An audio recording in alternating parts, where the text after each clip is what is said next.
Hi guys, so I'm going to be doing a presentation on the Hindemith Bassoon Sonata. So Paul Hindemith was a German composer, violinist, violist, conductor, and theorist who was born in November of 1895 and got pretty famous over his lifetime. People actually knew who he was, and that's not always common for artists and conductors. He was a major advocate for the new objectivity style of music. His early works were more romantic, and his later works were more expressionist in the style of early Schoenberg.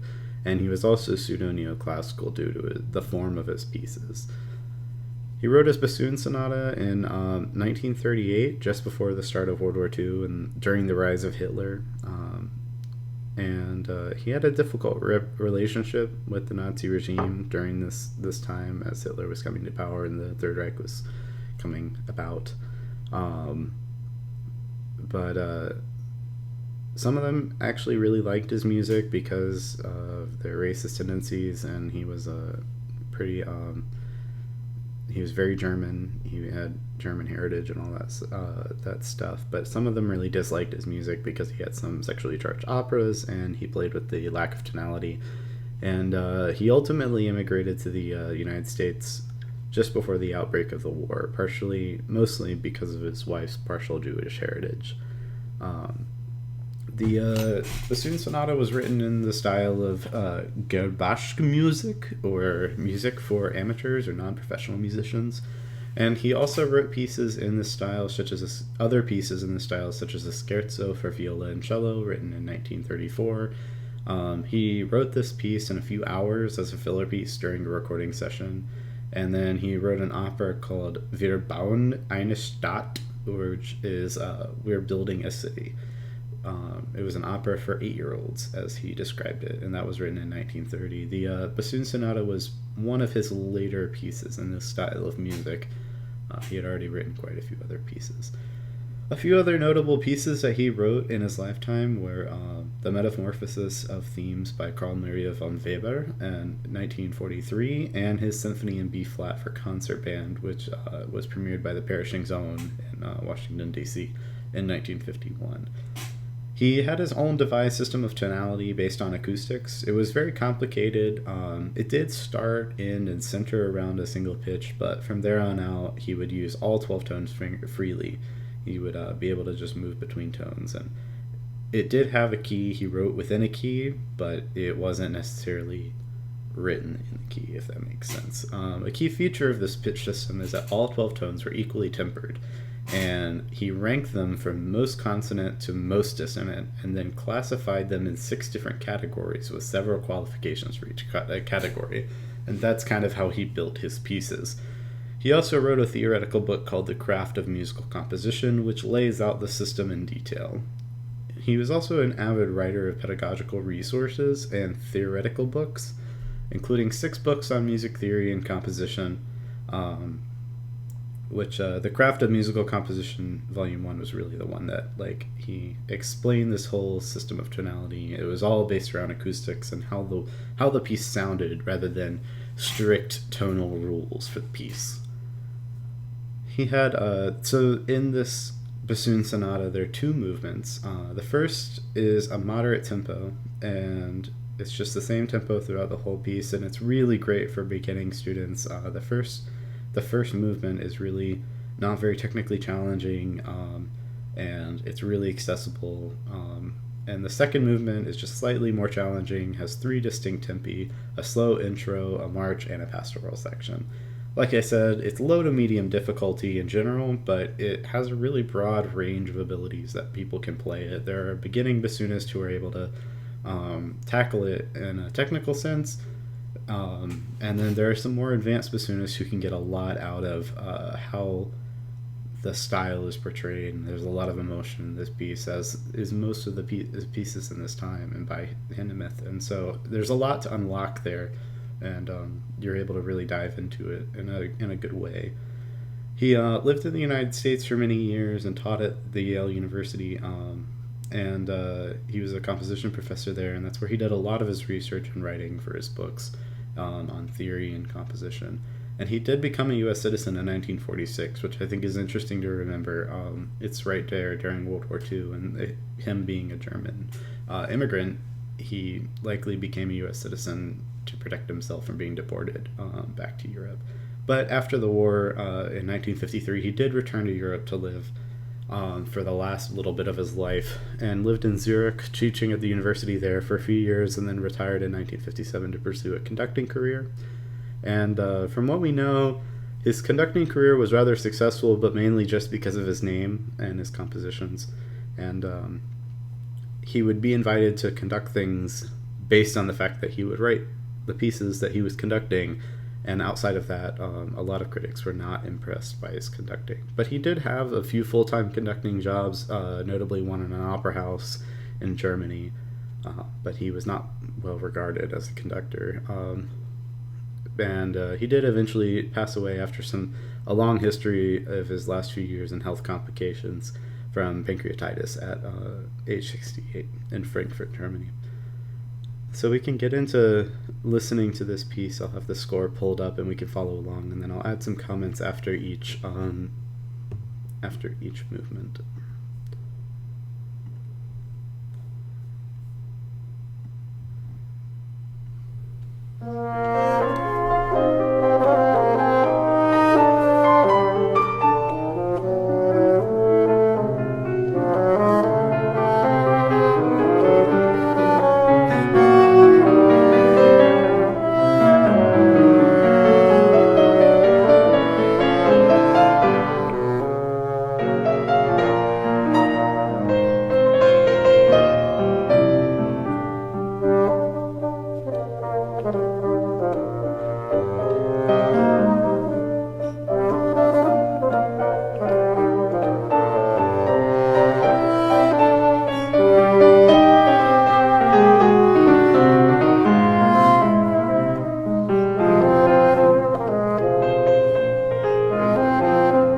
Yeah, so for this first movement, there is a lot that you can get out of. Like I said, it is really accessible for a beginning student. There's not a lot of tricky fingerings or anything like that, so it's pretty accessible for those beginning students. One of the trickiest parts are these large leaps in terms of tuning and getting that really set. But if you get them with a good fingering chart from a reputable source, such as the Weissenborn method and the new Weissenborn method done by Frank Morelli, there's a really great fingering chart in the back of that where you can get a lot of really good fingerings for these notes. But the tricky part is getting these, especially these octaves and close to octave things, and getting those really perfectly in tune. But there's really just a lot of chance for emotional expressions with all of these dynamics. He's written in dynamics, and these chances to really take charge of the soloistic character of the piece, and it's a really great piece. And like I said, it's repeated, so once the music comes back around, it's less music that you have to learn. It's slightly different this time, but again, it's really easy to memorize if you have to have a piece that's memorized. Really, one of the big things that you have to remember about these pieces, this first movement, is that these grace notes, getting them really clean and getting them quick, but not too quick, and making sure all three notes are heard. It's really easy to just flub through those notes right there, just because of the nature of the fingerings. It's a big change in fingering, how many fingers are down in terms of that. And then, yeah, the last little thing that's really tricky to look out for in this piece is these last five measures. This coming in at the low F, which is a relatively low note for a beginner. Making sure that's in tune, making sure that's piano, making sure it actually comes out when you want it to, because this is still, there's not really much of a diminuendo or a ritardando here. It's really just right in time, so you want this to come out. And really the trick to that is just making sure the student's tongue is right there on the reed and that it speaks when it comes out, making sure they have a good enough reed, a professionally made reed, so that they can get through. And then really these last two measures are really tricky. The pianissimo, B flat octave, both of those notes are a little bit hard to tune on the bassoon. They're good notes, they sound good, but they're a little bit hard to tune, and especially at pianissimo. But just making sure that's really clear and right there on the dot will help make the piece a whole lot better. So I'll get started on the second movement now.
Yeah, so the second movement, there's really a lot that you can do here. There's really a lot of chance for expression.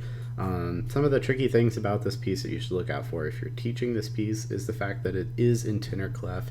It is very likely one of the first things that a student could encounter as a solo piece that has tenor clef in it.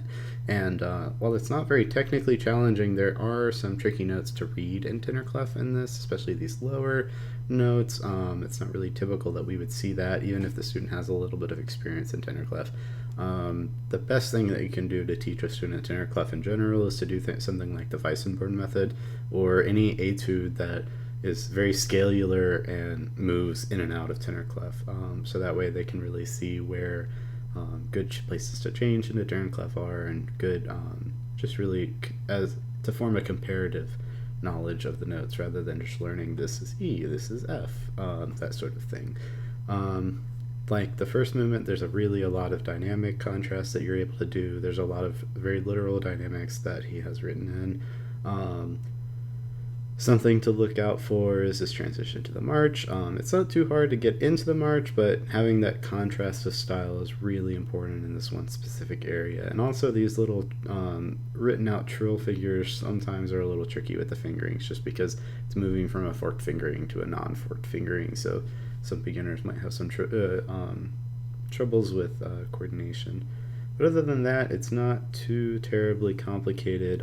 This one little slur right here before 9 can be a little tricky for beginners. It's just not as common of a scale that we might see in music of this difficulty. But then, yeah, you just transition back into the trio and find this this melody that we find all over the place, this 3-note melody. And it's not too much to worry about.